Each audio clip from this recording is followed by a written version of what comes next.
పేరు లాజరస్ అని ప్రకటించారు. నా అసలు పేరు పుదుక్కోడు నటరాజన్ సుబ్రహ్మణ్య శర్మ. నేను తెలుగులో మాట్లాడుతున్నాను కానీ నేను తెలుగువాణ్ణి కాదు. నాది కేరళ రాష్ట్రం పాలఘాటు జిల్లాలో పుదుక్కోడు అన్నటువంటి ఒక గ్రామానికి చెందిన అయ్యర్ బ్రాహ్మణ కుటుంబంలో నేను జన్మించాను. మా నాన్నగారు కాకినాడలో పెద్ద అయ్యప్ప గురుస్వామి, మా అమ్మ పేరు రాజ్యలక్ష్మి. మంచి భక్తి కలిగిన కుటుంబంలో నేను పుట్టాను. మేము 5 సంతానం. నా అన్నయ్య, నా అక్క, నా రెండో అన్నయ్య, నేను కవల పిల్లలు. ఆయన పేరు రాముడు, నా పేరు లక్ష్మణ్. నాకు ఒక తమ్ముడు ఉన్నాడు. చిన్ననాటి నుంచి భక్తి భావాలలో మమ్మల్ని పెంచారు. ఈ ఉచితంగా భక్తి యోగంలో ఆగిపోకుండా ఉంటే జ్ఞాన యోగంలోకి మనం వెళతాం. ఆ జ్ఞానము భగవంతుని యొక్క ఆలోచనలు మనకు బయలుపరుస్తుంది. ఒకరోజు అందరూ ఈ యొక్క దేహాన్ని విడిచిపెట్టి వెళ్ళాలి. అయితే ఆత్మకు పవిత్రత ఎలా చేకూరుతుంది? ఈ శరీరానికి పవిత్రత కావాలంటే స్నానాదులు చేస్తాం. వస్త్రాలను ఉతుక్కుంటే పవిత్రపరచబడతాయి. రంగులు వేసుకుంటే బిల్డింగులు పవిత్రపరచబడచ్చు. అంతరింద్రియాలు పాడైపోయినా సరే వాటికి కూడా ఈ రోజు ట్రీట్మెంట్స్ వచ్చేసే పవిత్ర చేసుకోవచ్చు. కానీ వాట్ అబౌట్ యువర్ స్పిరిట్? నీలో ఉన్నటువంటి ఆత్మకు పవిత్రత ఎలాగ ఆపాదించబడుతుంది? సాధారణంగా అందరంటారు ఈ క్రైస్తవులు ఎప్పుడు కూడా పాపం గురించి మాట్లాడతారు, క్రైస్తవులు ఎప్పుడు పాపాత్ములు అని అంటూ ఉంటారని. క్రైస్తవమే కాదు, మనకున్న సమస్తము పాపం పోగొట్టుకోవడానికే చేస్తున్నాం ప్రయత్నం. నేను ఎన్నో అయ్యప్ప స్వామి భజనలు చేశాను ఇలాంటి వేదికల మీద. ఈ కొవ్వూరు, రాజమండ్రి ప్రాంతాలకి మండపాలు కట్టడానికి నన్ను ప్రత్యేకంగా తీసుకొచ్చేవారు. చివరిలో ఒక ప్రత్యేకమైన మాట అంటారు. భజనంతా అయిపోయిన తర్వాత, పూజంతా అయిపోయిన తర్వాత, అరుంజుం మరియామలం తిరుంజుం తిరియామలం నాంగళ్ సెయ్య ఎల్లా పావంగళై పొరుత్తు కాతి రక్షిక్యం సత్యమాన పొన్నుపదినెట్టాంబడిలు వసిక్యం అని మలయాళంలో చెప్తారు. అందులో ఒకే ఒక్క ఉద్దేశం ఉందండి. అరుంజుం మరియామలం అర్థం కాక అనాలోచితంగా, తెరుంజుం తిరియామలం తెలిసి తెలియక, నాంగళ్ చెయ్య ఎల్లా పావంగళై మేము చేస్తున్న ప్రతి పాపము నుంచి పొరుత్తు కాతి రక్షిక్యం కాచి కాపాడి రక్షించు దేవా అని అర్థం. రక్షకుని కొరకు చూస్తుంది మానవ ఆత్మ. ఈ రోజు నేను అంటున్నాను, ఏ బ్రహ్మ దగ్గరికి వెళ్ళినా, ఏ పూజారి దగ్గరికి వెళ్ళినా, ఏ పంతులు గారి దగ్గరికి వెళ్ళినా చేతిలో తీర్థం పోస్తూ 3 మాటలు అంటారు. అకాల మృత్యుహరణం అంటే సడన్ గా చావు రాకుండా, సర్వరోగ నివారణం ప్రతి రోగము నివారింపబడాలని, సమస్త పాపక్షయకరం. క్రైస్తవులే కాదండి, ఎవరైనా సరే పాప భీతి ఉన్నవారే. పాపం నుంచి బయటికి రావాలన్న చేస్తున్న ప్రయత్నాలు మీ ముందుంచుతున్నాను. సమస్త పాప క్షయకరం అని ఏ భగవంతుడైతే ఆ భగవంతుడి పాదాల మీద నుంచి కార్చబడిన నీరు, పాదోదకం అంటే పాద ఉదకం, ఉదకము అనగా సంస్కృతంలో నీరు. ఆ నీరు మనలను పావనులు చేస్తుందని తీర్థం పోస్తారు. నేను చెప్పినంత తీరిక బ్రహ్మగారికి ఉండదు కానీ చాలా వేగంగా చెప్పేస్తారు. అకాల మృత్యుహరణం సర్వరోగ నివారణ సమస్త పాపక్షయకరం అని పెట్టుకున్న వెంటనే మనం అనుకుంటాం పావనులం అయిపోయామని. కానీ ఒక తీర్థం వలన పావనులం అవుతామని మనకున్నటువంటి వేదాలు కూడా చెప్పట్లా. యేసుక్రీస్తుని ఈ పరిశుద్ధ గ్రంథం పరిచయం చేయడానికి ముందే వేదాలు చాలా స్థలాల్లో చెప్పింది. యేసుక్రీస్తు కంటే 4000 సంవత్సరాలకి పూర్వం ఈ భారత పుణ్యభూమి మీద 4 వేదాలు రాయబడ్డాయి. దేవునికి మహిమ కలుగునగాక. యేసుక్రీస్తు కంటే 1000 సంవత్సరాలకి పూర్వం రామాయణ, మహాభారత, భాగవత గాథలు ఈ భారత భూమి మీద ఉన్నాయి. వాటికి చారిత్రాత్మకమైన పరిశుద్ధ గ్రంథానుసారమైన రుజువులు ఉన్నాయి. అలాంటి వేదాలలో ఒక వేదం అంటుంది, పాపం ఒక తీర్థం వలన పోదని, సర్వపాప పరిహారార్థో ప్రతి పాపము పరిహరింపబడాలంటే రక్త ప్రోక్షణం అవశ్యం, రక్తము చిందింపబడడం అవసరం. తద్రక్తం పరమాత్మేనా, ఆ రక్తము పరమాత్ముని రక్తమై ఉండాలి. ఎందుకు పరమాత్ముని రక్తమైంది? నరుని నాసికారంధ్రములో ఆయన జీవవాయువును ఊదగా నరుడు జీవాత్మ ఆయను. ఈ జీవాత్మ ఎవరిది? పరమాత్మది. ఒకరోజు తిరిగి పరమాత్మనికి అప్పగించవలసిన బాధ్యత ఆత్మను కలిగి ఉన్న ప్రతి శరీరికి ఉంది. కనుక తద్రక్తం పరమాత్మేనా పుణ్యదాన బలియాగం, ఆ బలియాగానికి సంబంధించిన పుణ్యప్రాప్తి ఆ మానవుడికి కలుగుతుంది. ఇరును తృణీకరించట్లేదు కానీ అవేం చెప్తున్నాయో ఆ సత్యాన్ని మీతో మాట్లాడుతున్నాను. రక్షకుడైన యేసుక్రీస్తు పుట్టుక వెనుకున్నటువంటి అద్భుతమైన రహస్యం అదే. ఆయన ఈ రోజు లోకానికి ఒక గొప్ప వెలుగుగా ఆయన రావడం జరిగింది.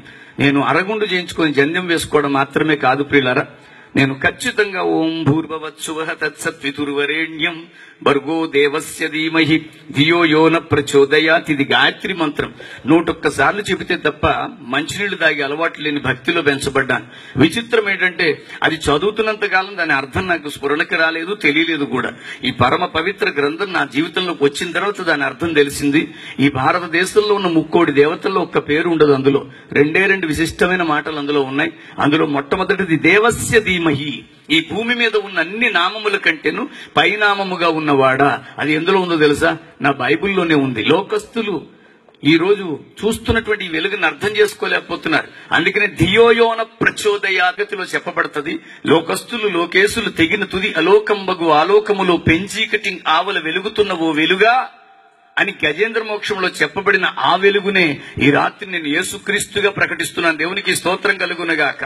ఆ వెలుగు లోకములోనికి వచ్చెను. అయితే ఈ లోకము దాన్ని గ్రహింపకుండునట్లుగా అవిశ్వాసులైన వారి మనోనేత్రములకు గ్రుడ్డితనాన్ని కలిగిస్తున్నాడు ఈ లోక సంబంధమైన దేవత.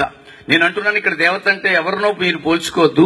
అపవాది లేక సాతాను భయంకరమైన కార్యాలు. ఇందాక ఒక ఆయన ఎవరో మాట్లాడుతూ చెబుతున్నారు, ఏమని, ఒక ప్రాంతమంతా అట్టుడికిపోతోంది, తగలబడిపోతుంది అన్నారు. ఎందుకంటే కరుడు గట్టిన మనస్తత్వాలుగా మార్చేస్తున్నాడు ఈ సాతాను.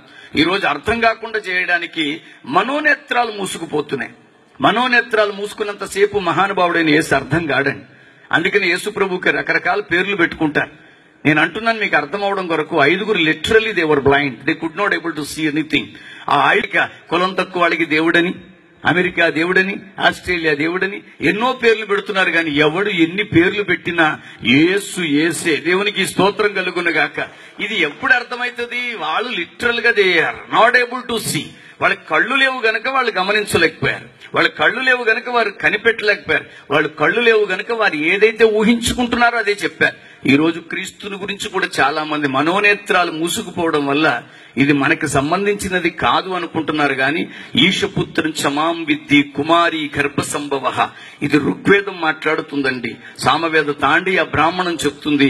ఏకాదశ ఉపనిషత్తుల్లో ప్రభుని గురించి వ్రాయబడి ఉంది. ఓం శ్రీ బ్రహ్మపుత్రాయ నమః. బ్రహ్మపురాణం మీరు ఎంత చదివినా బ్రహ్మకి పుత్రిక ఉంది గాని కుమారుడు లేడు.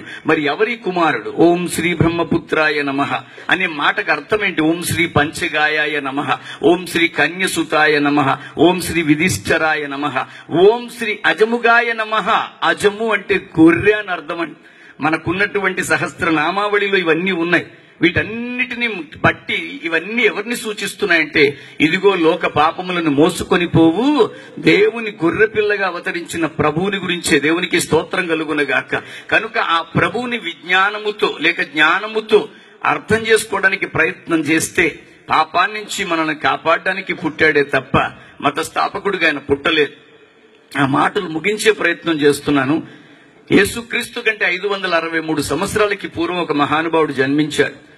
ఆయన ఉత్తమమైనటువంటి స్థితిలో రాజయ్యాడు, వివాహం చేసుకున్నాడు, బిడ్డగన్నాడు. ఒక రోజు ఆయన రోడ్డు మీదకి వచ్చినప్పుడు అడుక్కునే వాడిని ఒకరిని చూసి, ఏందయ్య ఇతను చేస్తున్నాడంటే, ఇతను భిక్షాటన చేస్తున్నాడు రాజా. ఎందుకు చేస్తున్నాడంటే, అందరి పరిస్థితి మంచిది కాదు, కొందరు ఉన్నవాళ్లు కొందరు లేని వాళ్ళు అనేసరికి, ఓహో మానవ జీవితంలో ఇది ఒకటి ఉందనుకున్నాడు. మరో సందర్భంలో బయటకు వచ్చినప్పుడు ముడతల పడిపోయిన దేహస్తున్న ఒకరిని చూసి, ఏంటంటే ఇతను ఇలాగున్నాడంటే వార్ధక్యంలో ఉన్నాడన్నాడు. మానవ జీవితంలో ముసలితనం అనేది ఒకటి ఉందని గ్రహించుకున్నాడు. అంత మాత్రమే కాదు, మరొక సందర్భంలో బయటకు వస్తే పాడి మీద పెట్టుకుని ఒకరిని మోసుకొని వెళుతుంటే, ఎందుకంటే అతను అలా పట్టుకెళ్తున్నారంటే అతను పట్టుకెళ్ళట్లేదు, అతను పోయాడన్నారు. పోవడం ఏమిటంటే మరణం అనేది ఒకటి ఉందన్నప్పుడు విశిష్టంగా మానవ బ్రతుకుల్లో భగవంతుడికి ఏదో ఉద్దేశాలున్నాయి. ఇవన్నీ నేను తెలుసుకోవాలని భక్తి యోగములో ఉన్నటువంటి ఆ మహానుభావుడు జ్ఞానయోగానికి ప్రయత్నించి బోధి వృక్షం కింద కూర్చొని జ్ఞాన సముపార్జన చేసి గౌతమ బుద్ధుడుగా విరాజిల్లాడు. దేవునికి స్తోత్రం కలుగునగాక. ఆ గౌతమ బుద్ధుడు ఒక ప్రత్యేకమైన పుస్తకం రాసి ఏమన్నారంటే, నా వెనక వచ్చు వాడు యోగ్యుడైన వాడు, ఎవరైతే ఆయన యందు విశ్వాసం ఉంచుతారో వారిని మోక్షానికి తీసుకెళ్తారని ఆయన రాసినటువంటి ఒక ప్రత్యేక పుస్తకంలో చెప్పబడింది. అంత మాత్రమే కాదు, ఆయన బౌద్ధ మతాన్ని స్థాపించి అనేక మంది హైందవులను బౌద్ధులుగా మార్చారు.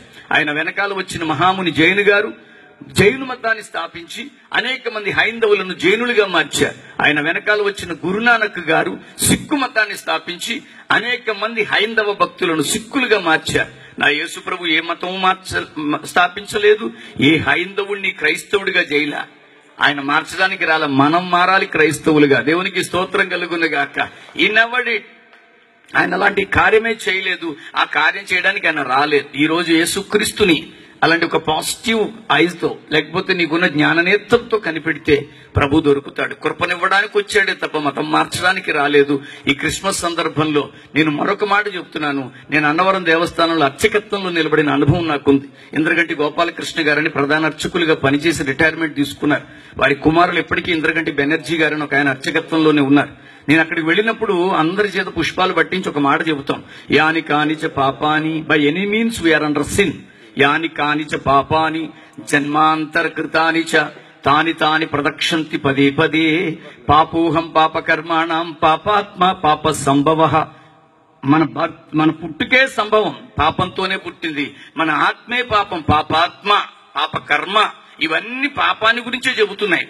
అప్పుడు అంటారు, పాపోహం పాపకర్మాణం పాపాత్మ పాప సంభవ, త్రాహిమాం కృపయా దేవా శరణాగత వత్సల.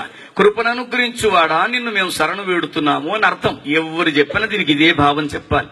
త్రాహిమాం కృపయా దేవా శరణాగత వత్సల, అన్యదా శరణం నాస్తిత్వమేవ శరణం మమ. ఇది మన్ని నేను వెర్రోళ్ళ మాట్లాడలేదండి, సత్యాన్ని మేము ముందుంచుతున్నాను. జ్ఞానవంతుల మధ్యలో మాట్లాడుతున్నటువంటి జ్ఞానంతోనే మాట్లాడుతున్నాను. ఇక్కడ ఉన్న వాళ్ళు ఏమో మామూలు వాళ్ళు కాదు, అద్భుతమైనటువంటి జ్ఞానవంతులు. వీరి ముందు నిలబడి మాట్లాడడానికి భగవంతుడు నాకు ఇచ్చినటువంటి సందర్భాన్ని బట్టి మనస్సులో ఆయనకి కృతజ్ఞతాస్తుతులు చెల్లిస్తూ మరొకసారి చెప్తున్నాను, ఆ కృప దగ్గరికి రండి. త్రాహిమాం కృపయా దేవ, కృపను అనుగ్రహించువాడా శరణాగత వత్సల. కృపను అనుగ్రహించువాడా, ప్రపంచంలో ఏ వాంగ్మయాన్ని మీరు చదివినా నా కృప నీకు చాలు అన్న మాట అన్న దేవుడు బైబిల్లోనే ఉన్నాడు. దేవునికి స్తోత్రం.